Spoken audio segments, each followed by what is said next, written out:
All right, so the goal of this class is to set the foundations for copywriting.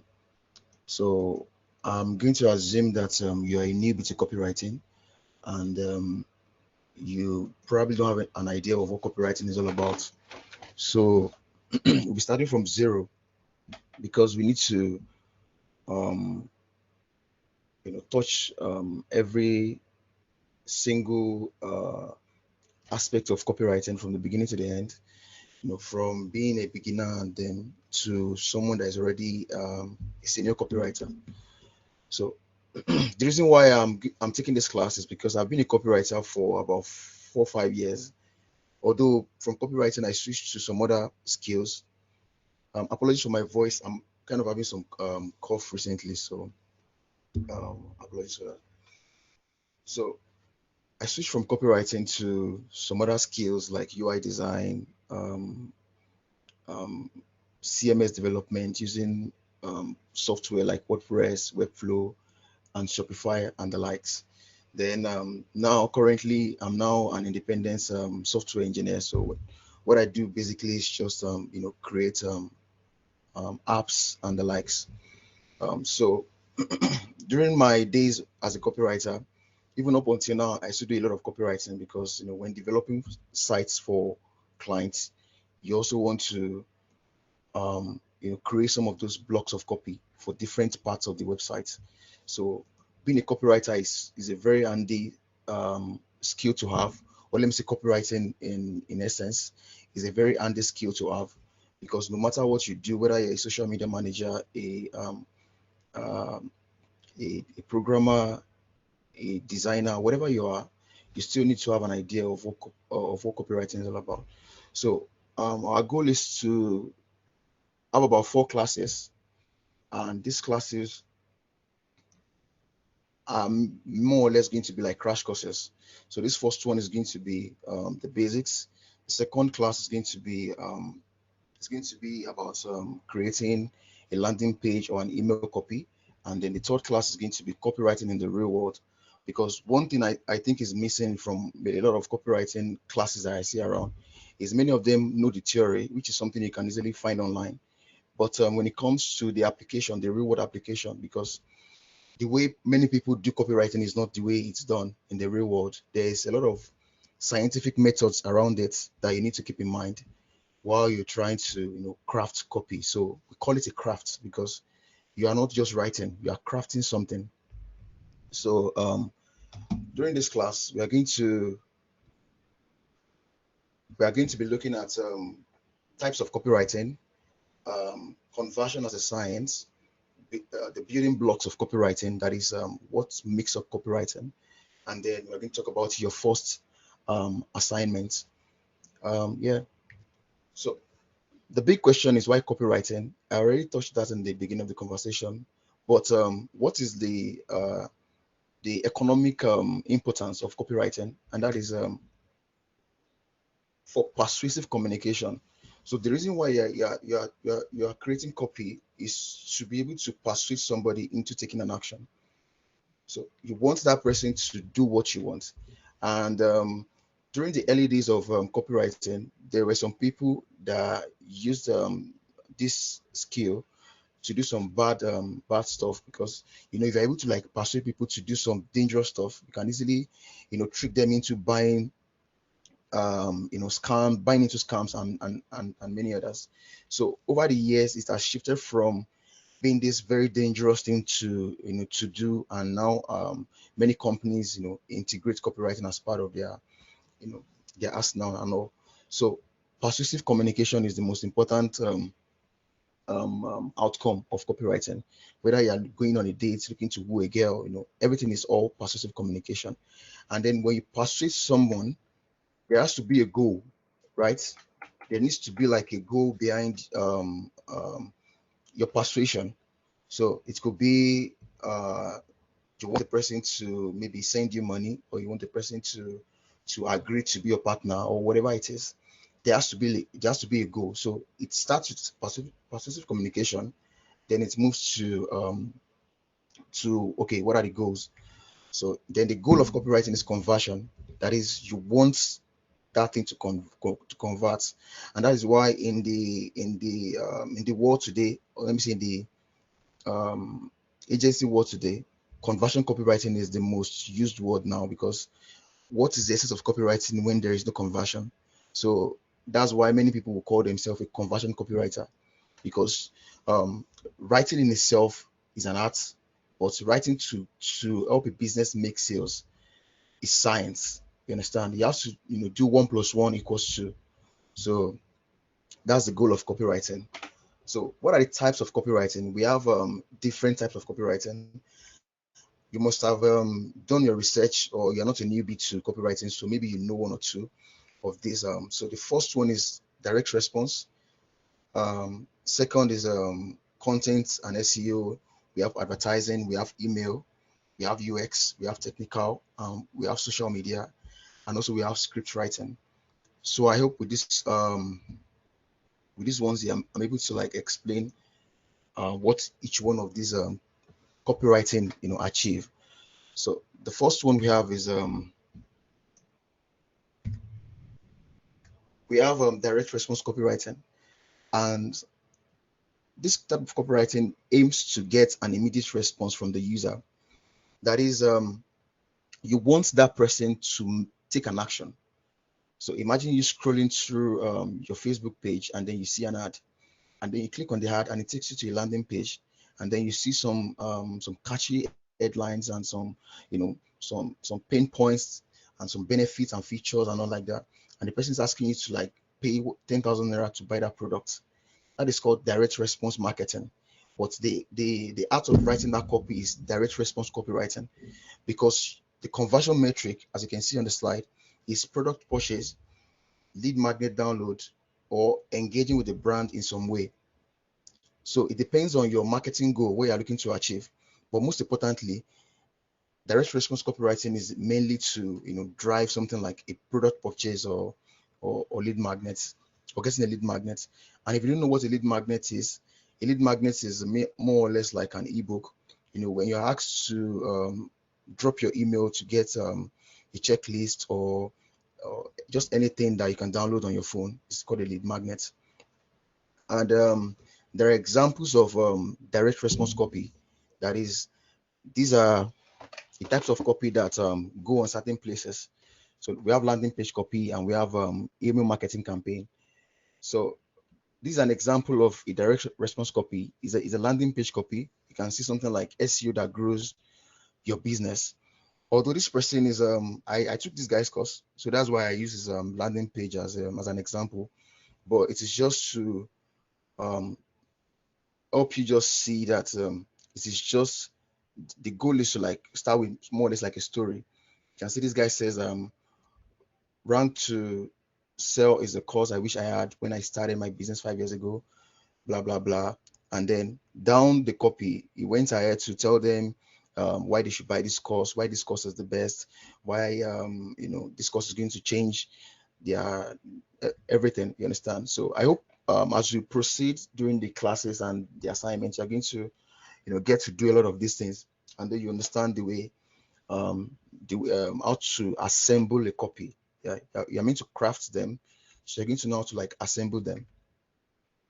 We also have content SEO copywriting. This one is easy to understand, because you are looking to educate or engage with the user with valuable and persuasive pieces.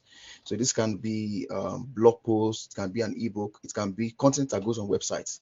So when you visit the website, and then the website is trying to like demonstrate what they do, their services, and the kind of solutions they're looking to offer you, this is achieved through content and SEO copywriting. And the reason why it is content and SEO is because whatever you're writing online, whether it's a blog, or whether it's website contents, or whether it is an ebook, you need to write with SEO in mind, because you don't want to write these things and then the search engine is not going to pick this up. So you want to write with SEO in mind. So that is why SEO copywriting is now a thing nowadays. So whether you're even using AI copy, or you're using any of these copywriting tool, you still want to incorporate SEO into your writing. Some of my clients that I've been creating some AI content for, I could see that some of them are ranking. So it goes to show that Google is accommodating of AI content. So, but at the same time, you need to be sure to incorporate the SEO parts. So moving on, the next type of copywriting is don't worry, this the beginning of all these things might seem a little bit boring because it might be more theoretical, but like I said, we are looking to set the foundation right for people that are not really aware of the whole world of copywriting and the likes. We have advertising copywriting, and this aims to sell a product or service. So you are looking to sell. You are skipping through every stages of the buyer journey and just sell immediately. So advertising copywriting can drive leads. It can bring leads that you can engage, then sell to them later. So there are many angles to this, but there's usually primary conversion metric to measure this, and that is we have sign up, we have purchase, and we have direct message. So when you're scrolling on Instagram, scrolling on Twitter or any of the social media, and you see some of these ads, it is someone behind the screen that is creating.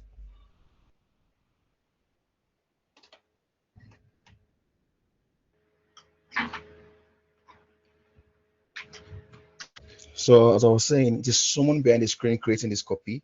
When it comes to the ad, moving on,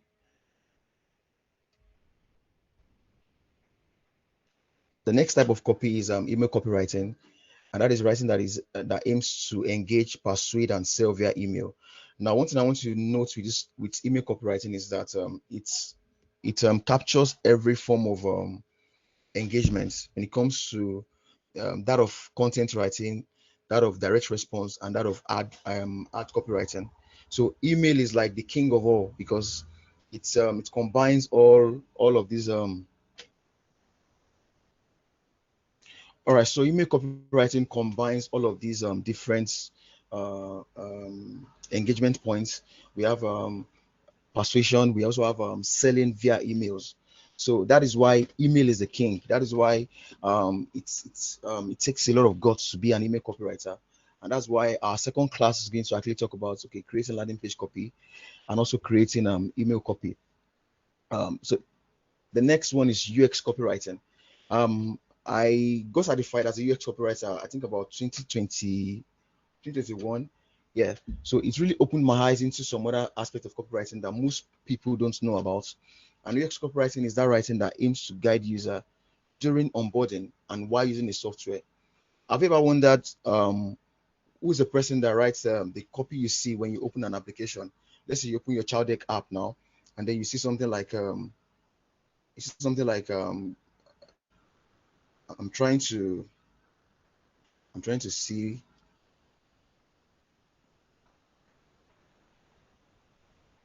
when you go on an app and you see something like welcome back Thanni or do you want to request your password, those kind of like little blocks of text, they are called UX copy because they are very tiny, they are very small, they try to fit into very small screen, but someone has to sit down to come up with something very concise and can be compact enough to fit into some areas of some spaces. So that's why they call them UX copywriter, and it's a very fun thing to do because you tend to write like a poet basically. So and the conversion metric there is clarity and completion. When somebody download an app and they are trying to use the app or maybe to sign up, you want the UX copy to be clear enough for the person to know what to do next. So that is why UX copy is all about clarity and completion, because if it's not clear enough, the person will probably drop off along the way. And that is why there are a lot of different tools that are used to measure the effectiveness of this type of copy and the likes. So the next type of copywriting is technical copywriting, and that is copy that aims to clarify the purpose, features, and complexities of a product.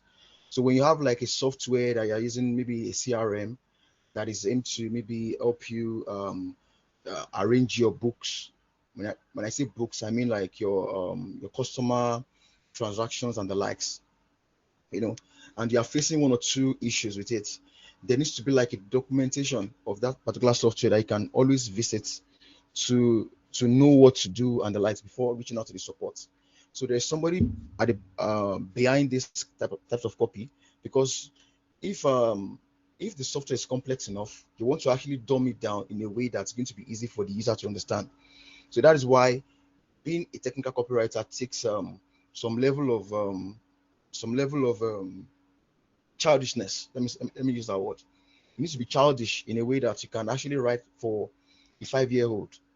So basically, the conversion metric is customer satisfaction, and examples are product manuals and software documentation. Moving on, we have social media copywriting, and that aims to engage with valuable and persuasive pieces. I'm sure you're not new to social media. You get to use Twitter and LinkedIn. You see people coming up with Twitter thread to engage people, and also on LinkedIn, you see people creating stories out of the blue, even though it is becoming a pain in the ass, but we still manage to endure many of these people. So that's just social media copy for you. People come up with stories that go through some different formats and the likes. And the conversion matrix is likes, share, follow, and signups. Now, the reason why I'm mentioning this conversion matrix is for you to understand that you are not writing copy for writing sake. You are writing for conversion. And that's why conversion should be at the back of your mind when you're writing anything, whether it's your headline, which I'm still going to explain along the way, whether it's your body copy or your CTA. You want to keep conversion in mind. And then the next type of copywriting is script writing. I think this is our last copywriting type. This is writing that aims to convey information in audio or video format, with or without conversion. That is, when you look at uh, what's it called?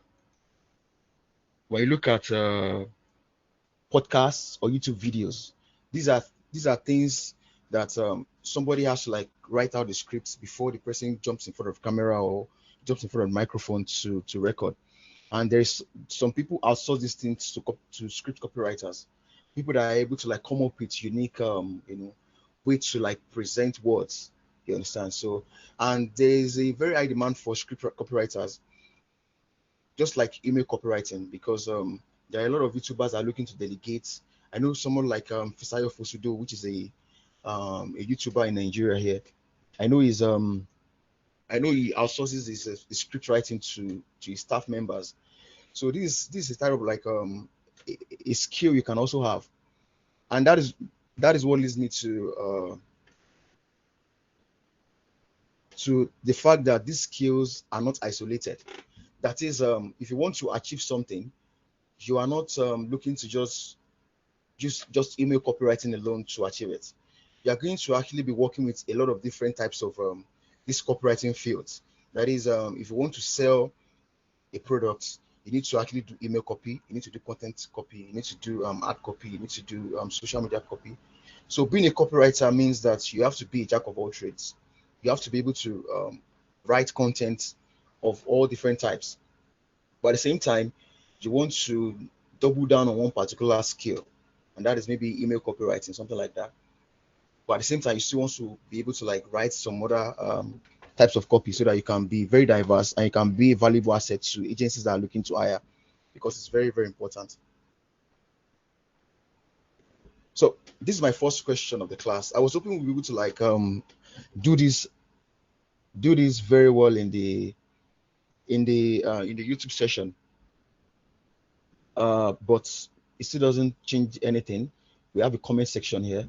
So based on all the copywriting types I've talked about just a few minutes ago, which copywriting do you think is used to sell conference seats? Okay, you were invited as a copywriter to come into a team, and then you were asked that, okay, what types of copy do we need to sell conference seats?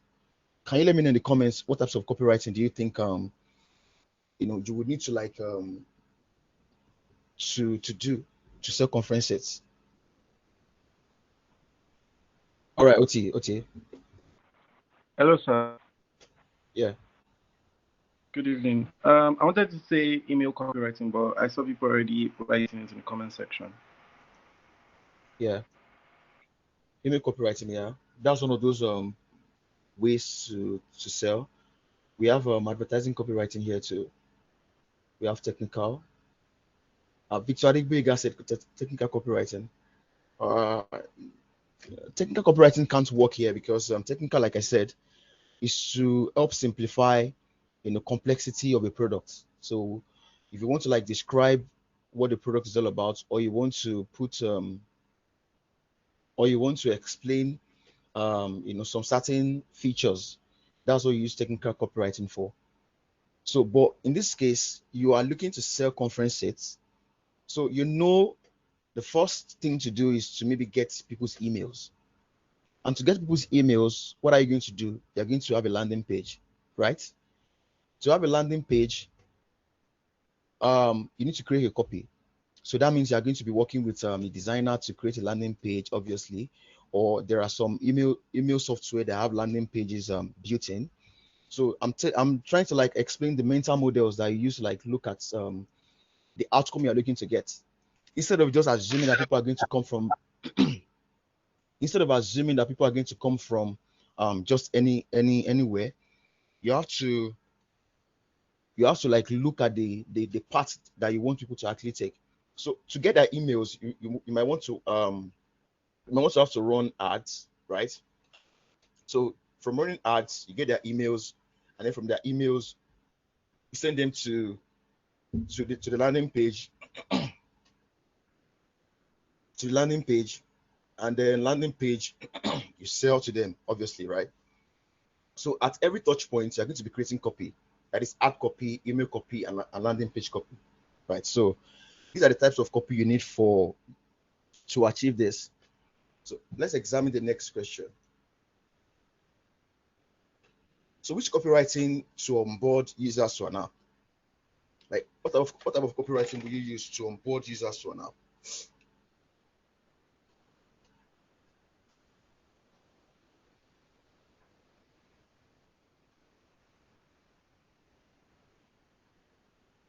UX copywriting. Yeah, that's correct. US copywriting, because it is that type of copy that takes people through a journey. It takes them from welcome to abeg, sign up to use abeg, do this and this and this and this, right? So that's why it's called UX, and Yes. UX means user experience. So that's why if you want to like demonstrate that process, you use US copywriting. Yeah, that's correct. All right, so let's move on to the next topic, and that is conversion as a science. Like I said, if you want to write for writing's sake, that's an art, right? If you want to write to make people feel butterfly in their stomach, or you want to make them happy, or you want to make them laugh, you understand? You can be an artist. But if you want to write to make people take action, you have to write um, with science methodologies in mind. You understand? And that's why you have books like scientific advertising. You understand? And there are like scientific methods. All right, so there are types of conversion, right? Like I said, when you're writing copy, you want to keep conversion in mind. And the types of conversions that you see in the real world, they include clicks. And clicks called CTR, that is your click through rate. How much does the visitors click on the on the app, or on your button? I'm sorry, John. Can you mute your John Basson? Please, can you mute your? So we also have leads. We have freemium trial. We have purchase conversion. We have email signups. We have app installation, and we have website visits, and we have add to carts. So these are different conversion metrics that you look out for as a copywriter. So whenever you create a copy, let's say for a landing page, you still want to go back. You want to go back there and check how well it is converting. And that's why you use tools like Google Analytics or Jar to like monitor the different metrics that you're looking to actually measure. So I'm still going to like talk more about these different conversion types.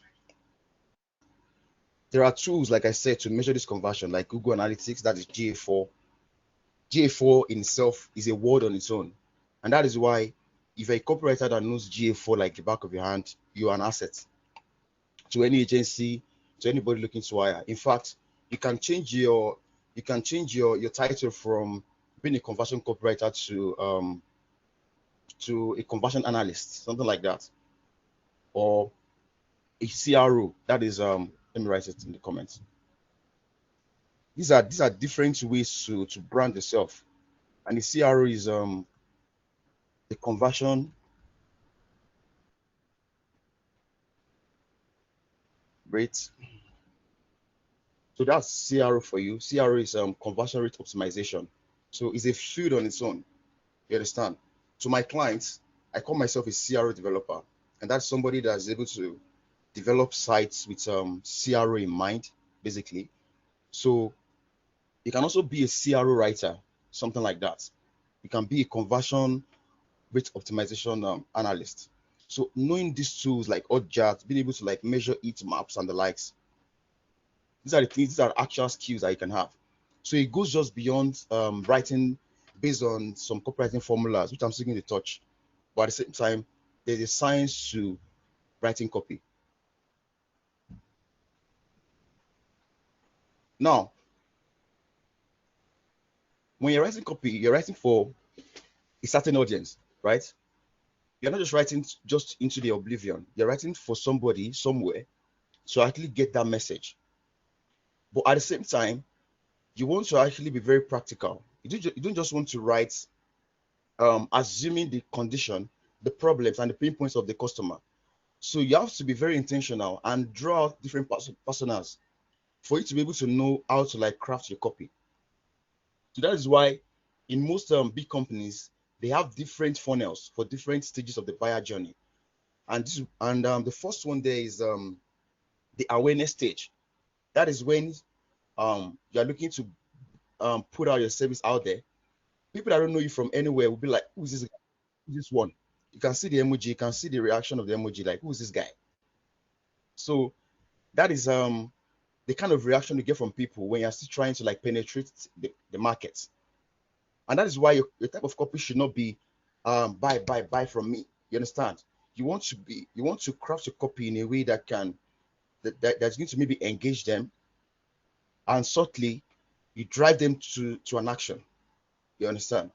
That's why we call it the awareness stage. That is, people are getting to know the product or service. You understand? The next stage is the buyer journey is the concentration. That is, the person is aware of your product. But it's a different thing for the buyer to be aware of your products, and it's a different thing for the buyer to be aware of their problem. So there is a certain level of ways to look at the awareness itself. So I'm still going to like double down on that on our next class, and even during the week I'm going to like chip some of these things in, maybe via PDF, so that you can know more of this about these stages. So the consideration can be the person is considering buying your product, or they are now aware of their pain, but they are now considering finding a solution out there. So you need to be intentional about the type of copy you're crafting, so that that's going to like inform the type of art you're going to create. You understand? So the next stage is decision. That is, the person is aware, they are looking in the market, they are looking for what to buy, and now they're now about to make a decision. So you can imagine that the person is uh let's say a lady that probably wants to buy a new wig. You understand? she's aware that a wig is going to make her more beautiful, right? And she's considering buying one, but she's unable to make a decision because she doesn't have the money yet. And then she's looking to gather the money, and then she got the money. Then the next stage is going to be what? Purchase, right? So you can see it is linear, but based on the type of product, you can jump this stage. You can probably maybe sell directly. Take for example a conference seats. You don't want to be warming people up for months. You don't want to be engaging with them too much. What you want immediately is purchase. So not all businesses have to go through these stages. So these are the little things that you have to, that is exactly what makes you a copywriter. And that is why when somebody tells you that AI is going to take people's job, tell them they are ignorant. Or let me say they are going to take copywriter's job. Just tell them they are ignorant, because many of them just know copywriting as typing, okay, give me 10 ways to do this and this, and that's it. That is blog writing. That's not copywriting. So there are nuances to copywriting. You get to work with an agency where you'll be asked to like build a content strategy. These are things that AI cannot help you with, because you need to understand the nuances. You need to understand their target audience, who they are looking to target, their personas. These are the things that will inform the type of funnel they're going to create for the clients. So, like I said, you want to write copy with each stage in mind. So, moving on, user personas. If you are just hearing the word for the first time, that is the word persona, and that means a fictional target audience. So that means you are trying to imagine what the person is. So you're going to come up with some user stories. Come up with something like Sarah. I use ChatGPT for this thing, so the English might be a little bit complicated. But it says Sarah, she's 32. She's a marketing manager. She recently located for work. She currently relies on public transportation for commute. She's interested in hybrid and electric cars for sustainability. She needs vehicle for daily commutes, weekend trips, outdoor and adventures. Values advanced features like smart connectivity and safety assistance. She has conducted thorough research, read reviews, compared specifications, and she seeks reliable, eco-friendly, technological, advanced car that aligns with values. Now, looking at this persona, sorry, let me know in the comments. What do you think? What stage of the buyer journey do you think Sarah is? Just looking at this persona, what stage do you think Sarah is currently?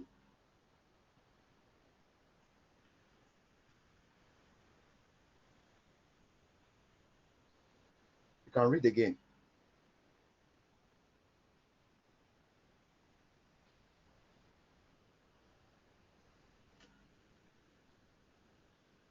There's no wrong answer. Just see what comes to your mind first.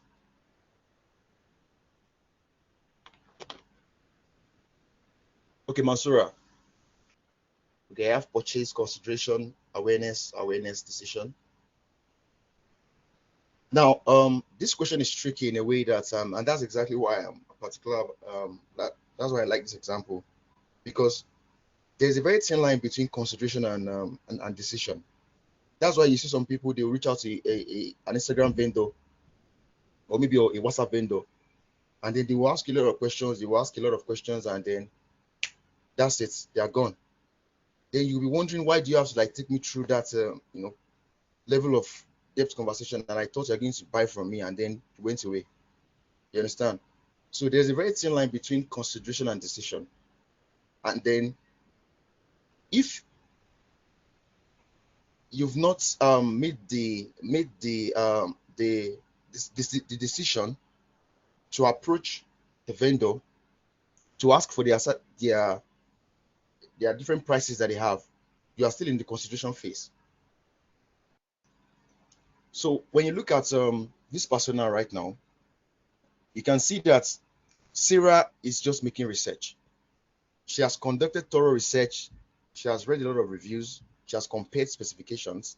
But there is nowhere in the persona that says that Sarah has checked out different businesses to know which one is the best. You understand? And there is nowhere here that says that Sarah is about to like buy. You understand? But you understand? So at this stage, she's still considering. She has not yet made a decision because she's still looking at different specifications. So the moment she's able to to know that, okay, I want to buy this particular type of car that has this feature or that has this and this, then she has made a decision, and then she cannot go ahead to make a purchase. So I'm not sure if that's clear. Just to reiterate, awareness means that you're getting to know about the product, right? You don't know anything about it, you're not even pain aware. Then you got to know about the product, or you got to know about your pain. That's why I say it can be two things. It can be that you were not aware of your pain. Let's say you used to procrastinate and you did not know that you used to be that you're a procrastinator, and then somebody says it to your face that you're a procrastinator. You understand?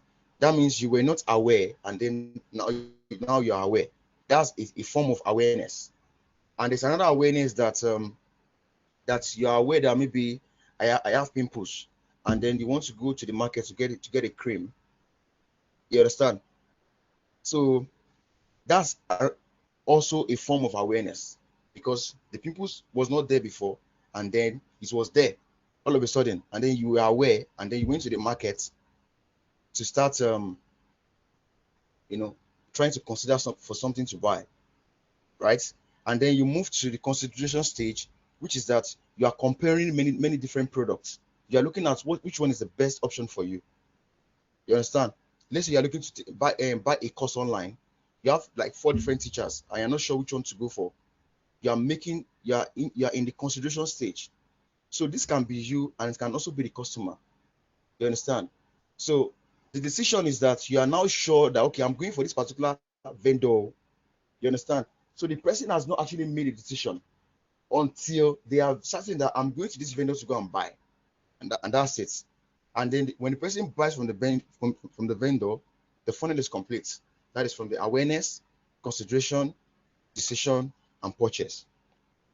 Now there are also some types of funnel that we can also address, but not in this class, because we want to like make it a bit faster and all.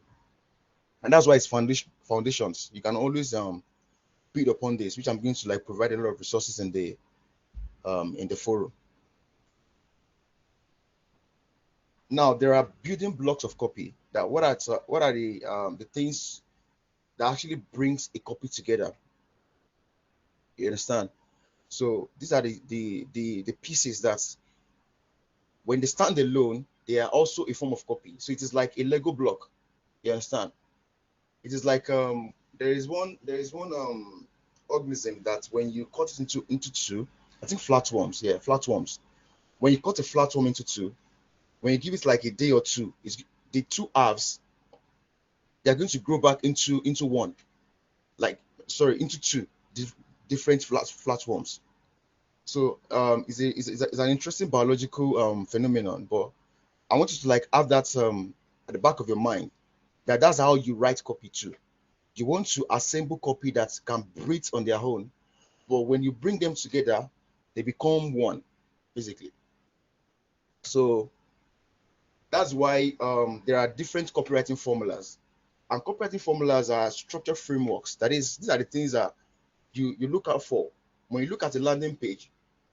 You can see whether they are following the copywriting formulas or not, because you know whether the headline is engaging, you know whether the subheadline is engaging, you know whether the body copy nails the different the most important things that they are meant to like target basically. So, and these are the types of copywriting formulas we have. People even come up with their own formulas. You can come up with your own formula based on what you think has worked for you in the past. You understand? So we have AIDA formula and we have PASS. So these two, the two in bold, they are the most popular copywriting formulas. AIDA means attention, interest, desire, action. Pass means problem, agitate, and solve. And there are some nonsense one that ChatGPT came up with. That guy, you know, thinks he knows a lot. So that's it with the copywriting formula. So let's look at the two most important formulas. We have AIDA, like I said. Attention is basically what is that first thing you see when you go to your website. Basically, what's the first thing you see? That's why copywriters, when they are trying to like create copy for any landing page, they do something they call squint tests. Squint test means that you dim your eyes, like you are unable to see, or maybe you dim your eyes like there's a shining bright light to your face and you're trying to like see, but then you try to figure out like okay, which words stand out to you the most on the page. You understand? So that is meant to be the headline. So if the headline is not bold and big and bold, that is not a headline, no matter how well written it is. So there are so many things that comes into play when you're writing copy. You have to imagine the way you are going to assemble the copy on the page, the visuals, and the way you even write the copy itself. So the attention, goes in line with the headline. That is, what is that thing you see first? And then moving down the page, uh, the person proceeds with the interest, and then the desire, and then the action.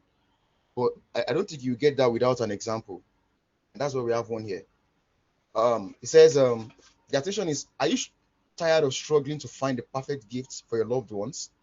Now, this is one thing I want to point out, and that's exactly why I use ChatGPT for a lot of things, so that you guys can see the errors, can see a lot of things that ChatGPT don't know how to do, or let me say AI tools in general, basically.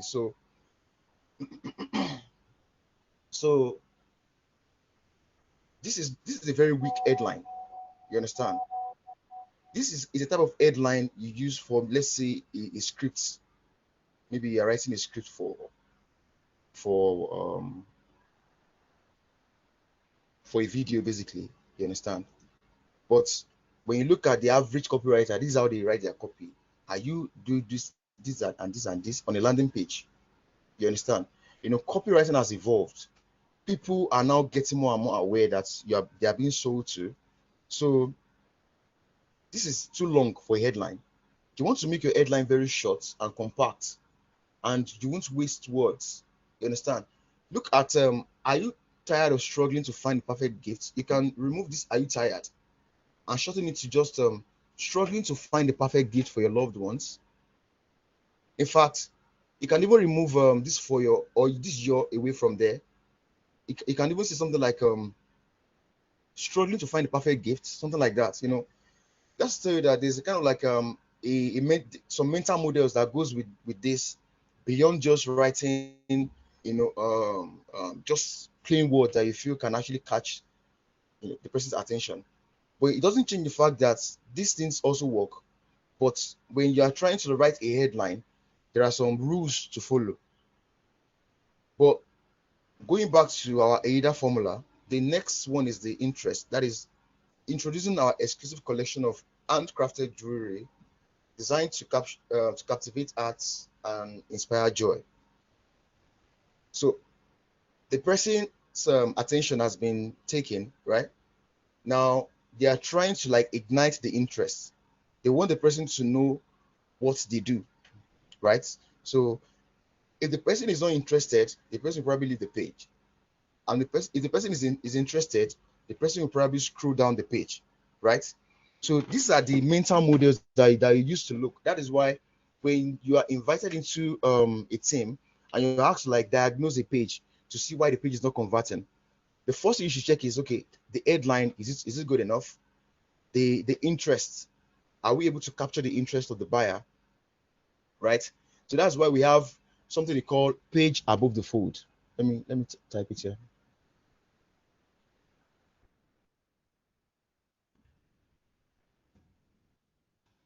Also known as AKA hero section. If you're a developer or a designer, you should know what an hero section means. Hero section means the first thing you see when you load the website, the first page, the headline, sub-headline, and the call to action. That's the hero section. So when you go to when you check a landing page on, let's say, Google Analytics, and you see that the heat map shows that people don't scroll down the page. The moment they see the headline and the sub-headline, they don't scroll down. And that tells you that perhaps the headline and the sub-headline has some issues, or maybe the hero section needs work. You understand? And then when you see that people scroll down the page, but the heat map shows that they tend to interact with some sections of the page more than the hero section. That tells you that you need to take that message that is below on the page and bring it up, because you want them to actually see those things first so that they can be easily converted. You understand? So that's how you like apply this formula. It is not just something you just write and forget about it. You want to actually test them, test different headlines, test different sub-headlines, and even test the call to action. And when I say call to action, I mean that button that you see that will be like subscribe now, that will be like register now. You understand? There are now more creative ways to write all this call to action. I'm sure Nigerian copywriters are very good at that. You know, they are very, very good at CTAs. In fact, if they want to collect your money, there's a way they write those CTAs. It can even be as long as a desktop width. They write extremely long CTAs and they convert, they work. You understand? But when you are doing something like US copywriting, you don't want to do that. So that's why there are nuances with all these different fields. In US copywriting now, you want to try as much as possible to make it compact. Instead of you writing register now to save 20%. In a mobile phone, you cannot fit that text in a mobile phone. It's going to be too long. So you make it something like register now, something like that. Sorry to digress, but you get what I mean by that. All right, so the next formula is the pass formula. There seems to be an error here. This thing here is meant to be pass, not either. I'm going to correct it before sending the slide to the forum. It's meant to be pass. So it means desire. So the desire means okay, you are looking to like ignite desire of the person. You've captured their attention and their interest, right? Now you want them to actually desire your products.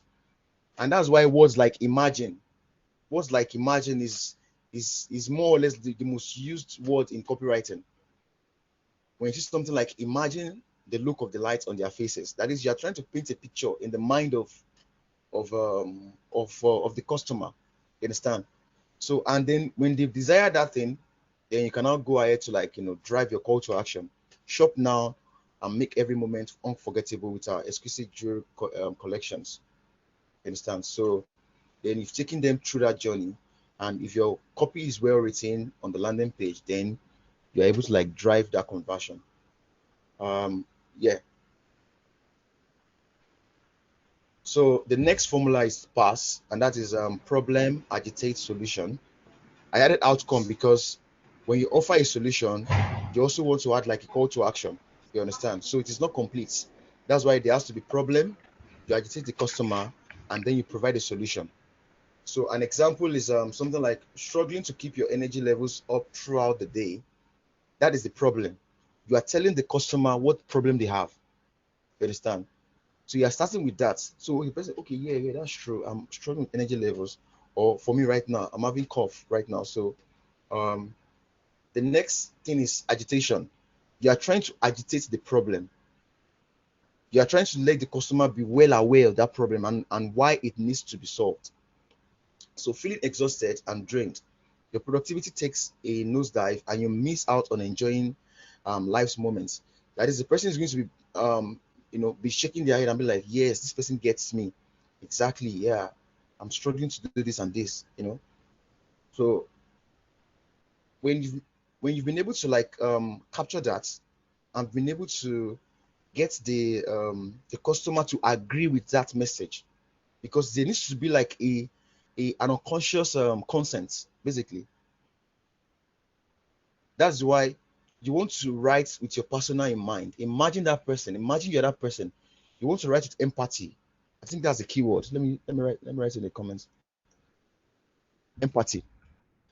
Empathy is the right word. You want to put yourself in the shoes of the customer, but at the same time, you don't want to be uh uh you don't want to do I too know here. Let me something like that. I don't want to do I too know, because there is a way you go about getting the voice of customer. We call him VOC, voice of customer. Because the first question any newbie will ask is that, how do I go about knowing what problems the customer has? How do I know those things? You understand? Just today, I ordered child deck, and then the woman sent I think it was just, so they sent, they charged a very ridiculous amount for something that is not really actually worth it. And I was trying to like read their reviews. That was even after I had ordered, because I'm very, very bad at not checking out reviews. So then my girlfriend told me that, okay, I can actually read these reviews before I get to order. But that review can tell me what customers feel about that product before I get to buy, right? So that tells you that tells you that tells you that if you are looking to actually understand the pain points of your customers, you start with what? You start with reviews. That's the first. In fact, that's the no-brainer. Before you start writing on the copy, okay, you want to write about, okay, the best baby carrier or something like that. You know, the first thing that should come to your mind is to like, okay, what are the challenges of moms, new moms? How are they able to what how can I actually write this copy in a way that will empathize with them? You understand? So from reading reviews, right? Reviews, from reading reviews, you also want to like go to places like Naraland. You understand? If for instance you want to solve a problem, and you're not really sure whether there are people that are actually facing the pain, and you want to write maybe a blog post about it. You understand? Like I said, there is also content copywriting. So there are different types of copywriting, right? So you want to go on some of these platforms like Land, maybe some platforms like Quora, Reddit, and that's where forums come in. You want to go on forums, look at what people are talking about on that product or on that service or on that thing that you want to write about. Gather all of their what they talk about. Gather everything all together. Go on Facebook groups, yeah, something like that. Facebook groups, and even conduct interviews. This is what copywriters do in all these mega corporations and even agencies. Agencies might not have the time to start, um, uh, they call it throwing. I've forgotten what they call it. Like you throw everything against the wall just to see what sticks. Yeah, that's just that's what agencies do, because you don't have the time to do forums, searching for forums for reviews or doing interviews or doing user testing and the likes. So, but it is very, very important for you to write a copy with all this in mind, because no matter how small the client is, you can still always go on Amazon to read some reviews. Yeah, you can read Amazon reviews and the likes. So you get the voice of customer, you get this data in one place, and then that is going to inform the headline, the sub-headline. You understand? In our next class, I'm going to like shed more light on the headline, how your value proposition is very important, because you don't just want to write for the customer, you also want them to be able to understand your value proposition. What makes you stand apart from the other customers? I'm sorry, from the other businesses, basically. You understand? So these are the little things that you want to you know, put into play. And how do you let clients or hiring companies get to see all of these things? That is why you need to write case studies, because it's important for me to let you know all these things very early. That how are you able to like let agencies know how well you are, how good of a copywriter you are, come up with a problem. The people that do these things a lot are UI designers. They come up with a fictional problem. You understand? And then they create a small style guide, create user stories, user persona, and then they come up with some US case studies, and then they publish on Behance. Nothing also stops you from doing that as a copywriter, because you want to demonstrate that you are able to be a researcher and also be a writer at the same time. You understand? So um, reviews, forums, Facebook groups, interviews, and there are some other forms of research too that you can use. Let's continue. Oh, that's the final slide. So your first assignment, I'm going to send the assignment to the group, the NDZ updates group,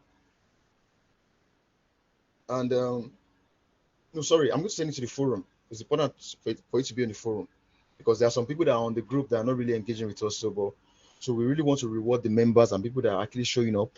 So the first assignment is going to be um to come up with different uh blocks of copy, about 200 words character. I had it there, but I'm not able to like bring it up now. But I'll send it immediately after this call. So you're going to be given like 5 different industries. So you're meant to write something for each industry using any of the two formulas, whether it's the AIDA or whether it's SPARS. You understand? You want to use any of these two formulas to, and then that means you're going to submit 5. So that's why I want to quickly show you guys how to use the Google Doc so that you can send in your assignments in the forum, because it's important for you guys to learn how to use Google Doc. Some of my team members, I had to like force them to learn how to use all these office tools, these Excel sheet and the likes, because these are the things that you really want to know how to use in the real world. If you don't know how to use Excel as a copywriter, you are not a copywriter yet. You understand? Because all this this voice of customer data that I said, you have to use an Excel sheet to like gather everything in one place, and then you look at what is that one thing that is most recurring. It can be, okay, take for example the restaurant I ordered from today. Many of them were complaining that it is not worth it. It's not worth it. That is, the price does not match the quality of the food. So that is not worth it. Might be your angle of coming in when it comes to the headline. Do you buy food from restaurants that seems overpriced? Something like that. That can be your headline. You understand? So that way you've been able to like pierce their pain points, and then you can go ahead to like offer um solutions basically. So let me quickly share my screen to.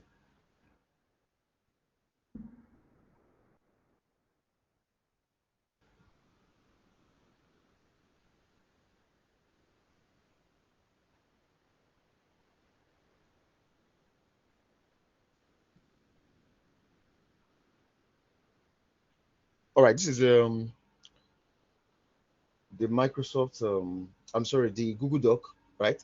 I'm sure many of you know how to use Google Doc, but like I said, we don't want to assume everybody knows how to use all these things. So it's good for us to like be empathetic and do all this. So now when you're writing content, you don't just write hello, blah blah blah blah blah blah blah, and that's it. You understand? And then you write and that's it. You want to have like a structure to your stuff, because whatever you write, there's going to be like a summary here, like a summary. And that's why you have the likes of like all these normal text, title, subtitle, heading 1, heading 2, heading 3. You understand? So that's why when you're writing the copy, let's say are you looking for,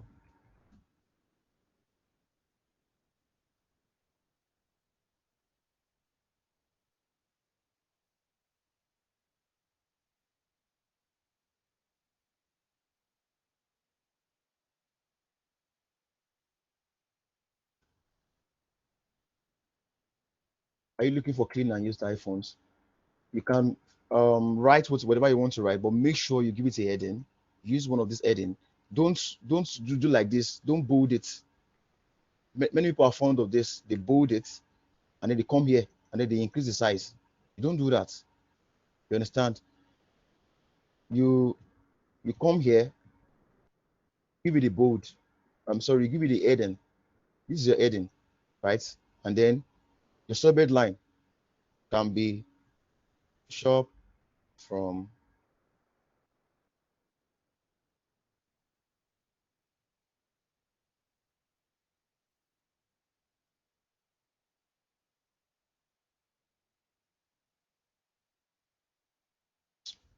You get it? So I'm unable to type here. So shop from. So this is your subtitle. You can see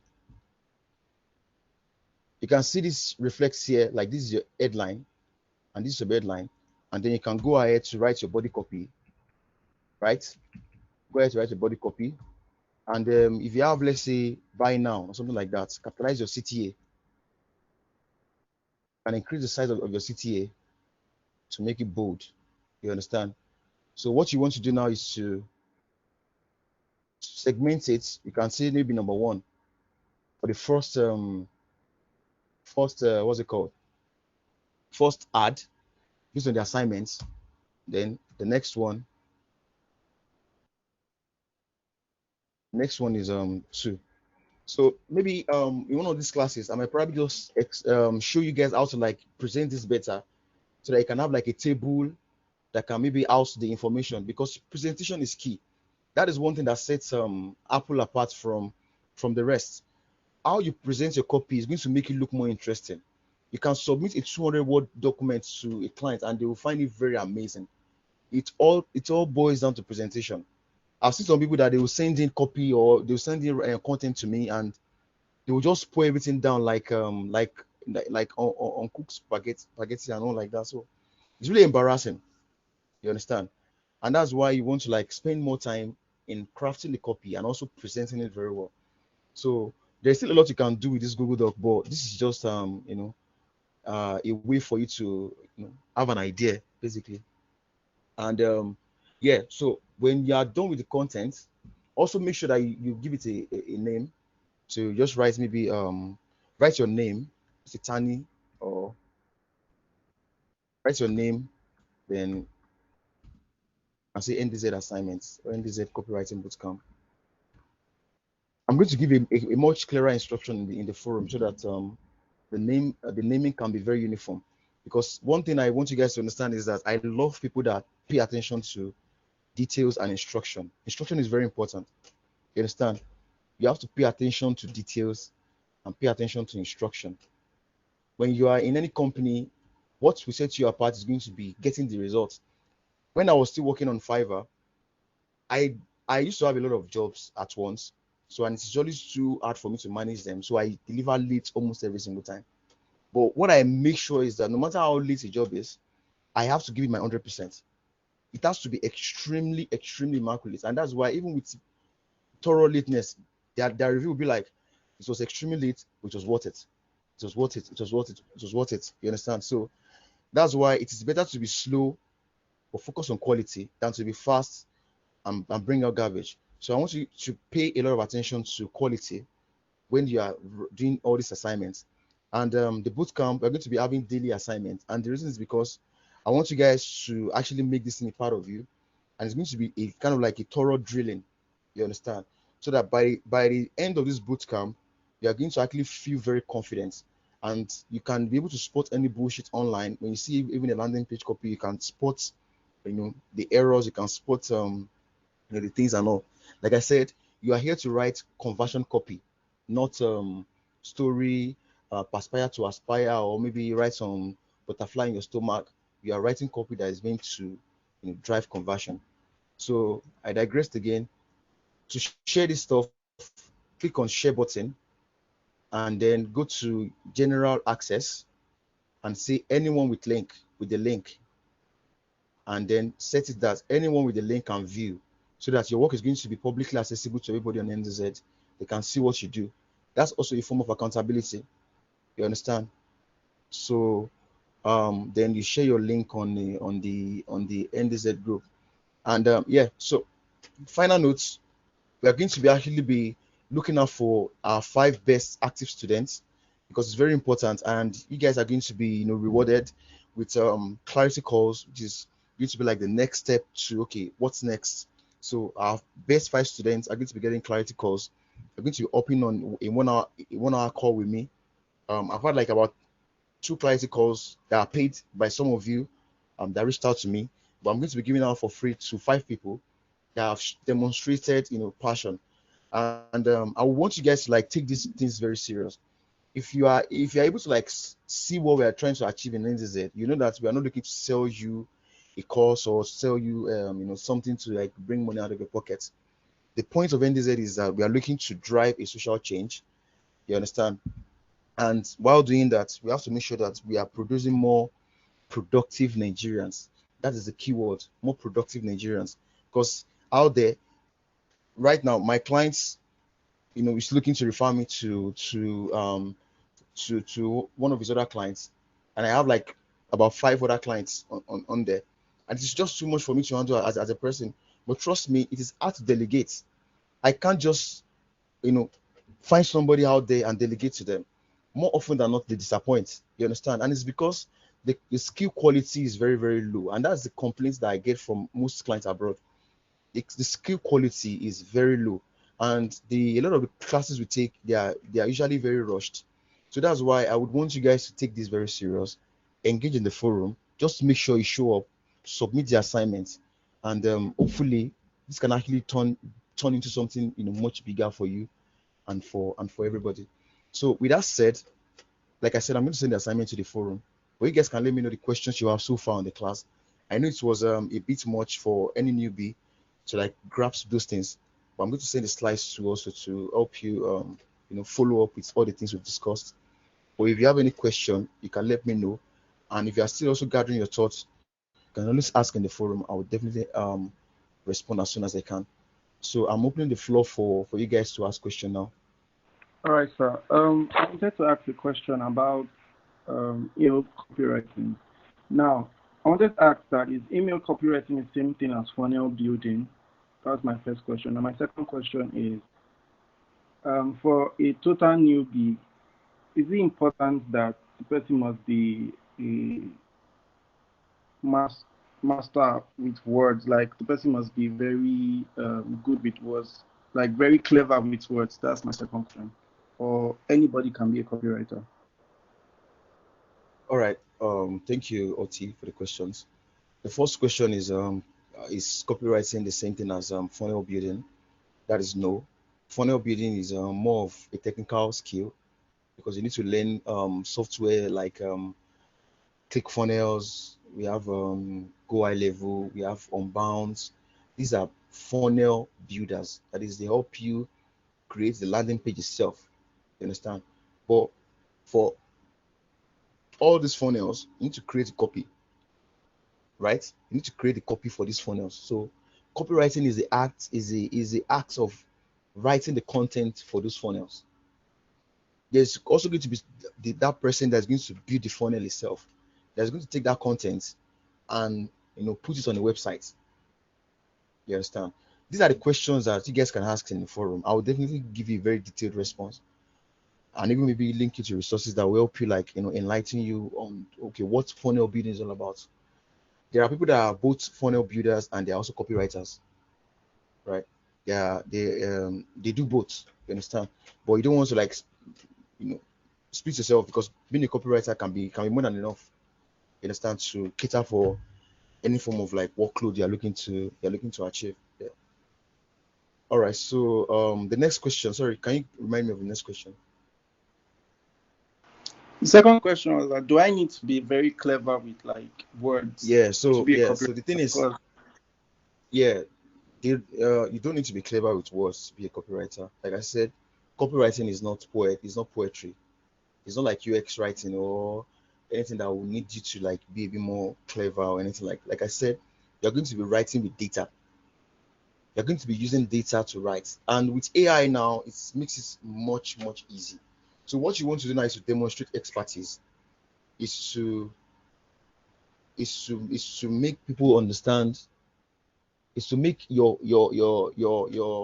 because see, there's this stigma around them being a copywriter.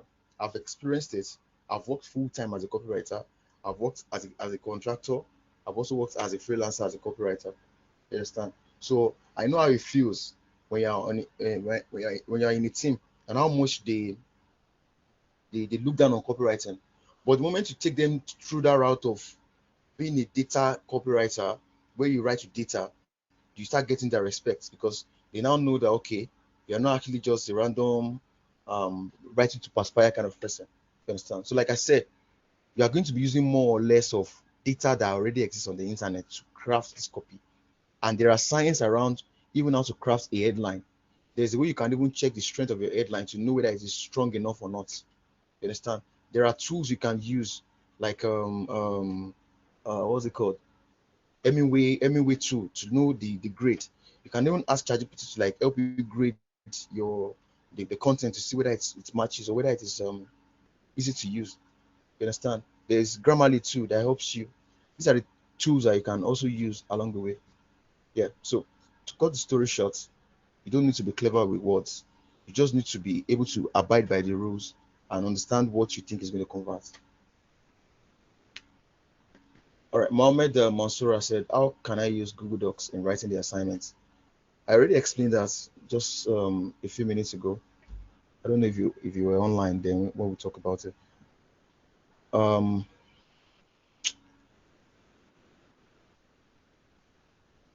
how can I use Google Docs in writing the assignments? I'm looking at Monsura. You can reply in the chat. Are you using your phone or your laptop?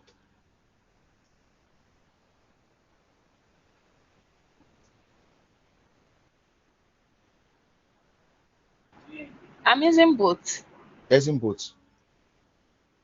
Yeah. So with Google Doc, you just need to have an email account. Google owns this Google Doc. Then just go to Google Doc, type in Google Doc, and then you sign in with your Gmail, and then you can create a new Google Doc. And when you are signed in, there's this shortcut. Copywriting bootcamp. There is this shortcut to create a new document on Google Doc without having to. You can just type doc.new on your tab. Type doc.new, and automatically you get to see that.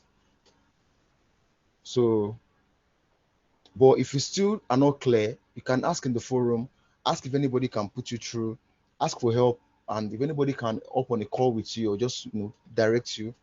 This is exactly what I'm looking to achieve.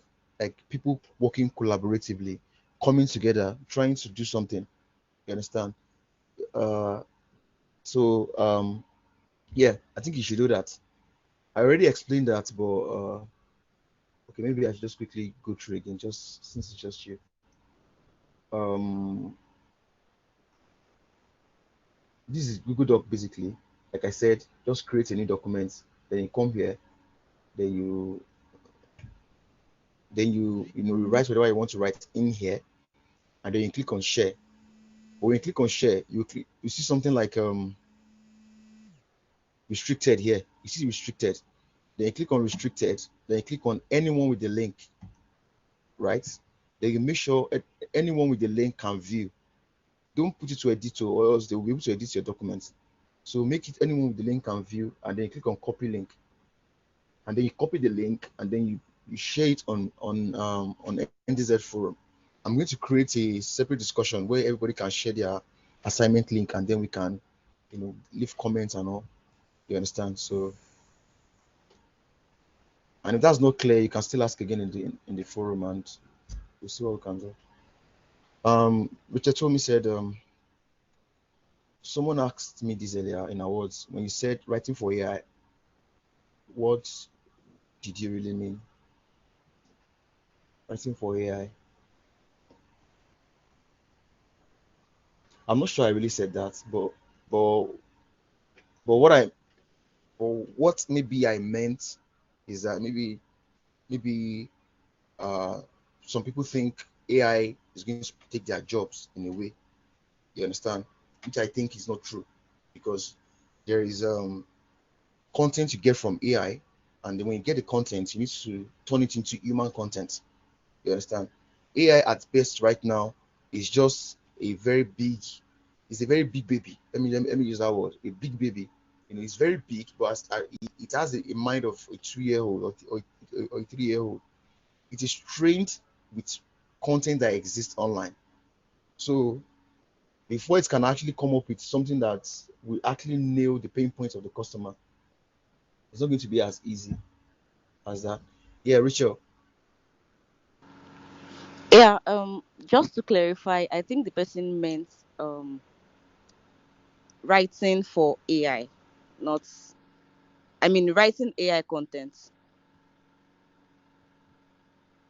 Okay, okay, I get it now. I get it.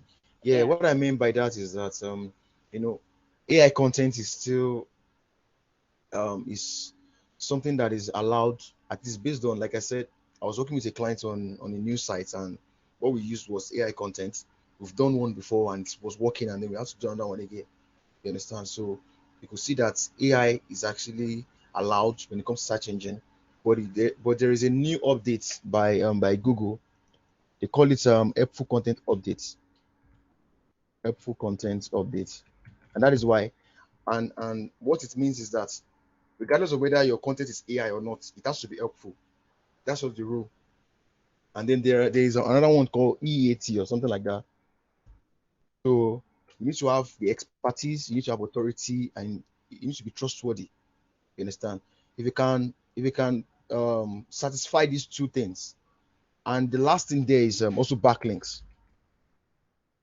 So AI is not a problem. I feel like many people just don't know what to do with AI content. I think that's just the major problem here, which we need to educate more people on. If you have AI content on sites, you still need to do some other extra things to actually help them rank. You understand? So just to make it easy to understand, AI content, there's nothing wrong with AI content for blogs especially. But if you're writing it for sales pages or copywriting, people can know when something does not sound human. If you use something like AI detector,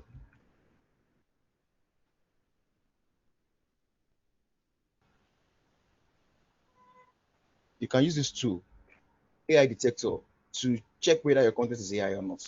And 99.99% of the time, this thing is going to detect whether it is AI. And there are many times I will write on NDZ. Let me check one of NDZ's content. Let me share this one.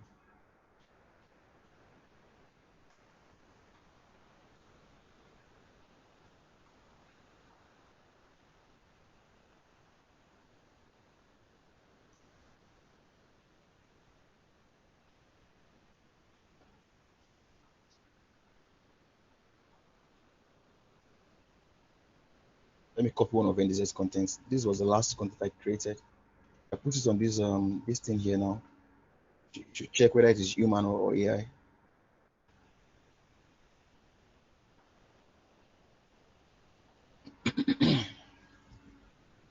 You see, it says this is human text, and that's because I wrote this thing completely from scratch with no research, with no sorry, there's research obviously, but it was completely human, and that's why you want to write more of human content, but with a little assistance from AI. Let me go on ChatGPT to type in anything,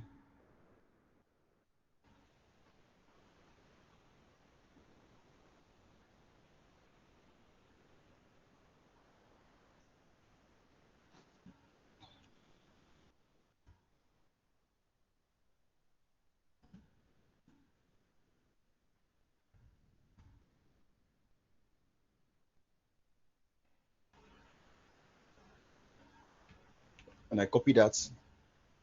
Let's refresh this. Let's clear it. I post it there. You can see AI content detected immediately. In fact, even if it's just this sentence that is AI, it's going to detect it. You can see. So Google themselves also knows, they know content that is AI or not. You understand? So there's no way around it. You understand? AI is not going to be coming anytime soon to take anything, and Google would obviously rank human content more than AI content. You understand? They will rank human content more than AI content. So you can see some a lot of these AI tools to accomplish your needs. So are there any other questions?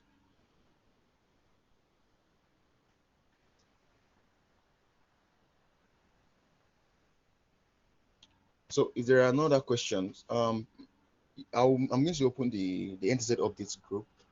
So I would really appreciate if you guys can actually talk about your experience of the call, and what you think can be better for our next class, because it's very important. What you think can be better for the next class, so that I can better even prepare, because I try to prepare, but for some reasons the softwares that I used just failed me, and it made me look like I didn't really work up towards this. So what are your feedbacks? What did you learn? You can talk about all those things. Just let me know in the group. I'm going to open the group now for messages, and also because you're sharing of your experience is also going to encourage others to join in the next class. Yeah, so the second class is going to be next week, same time, 8 p.m. We're going to write copy live. That's going to be landing page copy from beginning to the end, and then email copy from beginning to the end.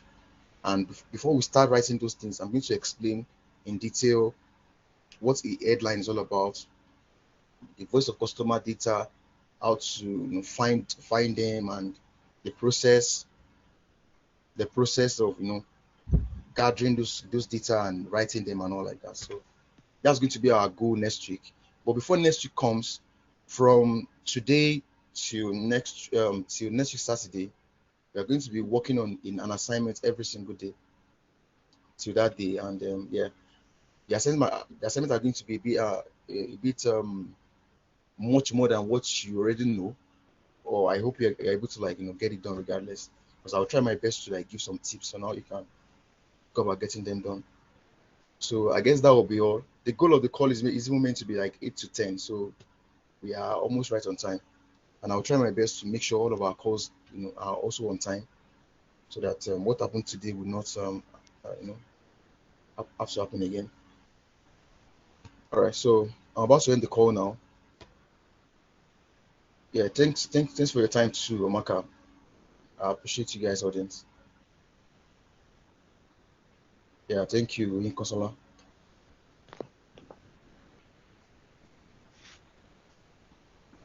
All right, so I've opened the group for commenting. You guys can just share your experience, because I would want others to see all these things, and so that they can be encouraged to join next time. All right, thank you guys. I'm going to end the call now. Thank you.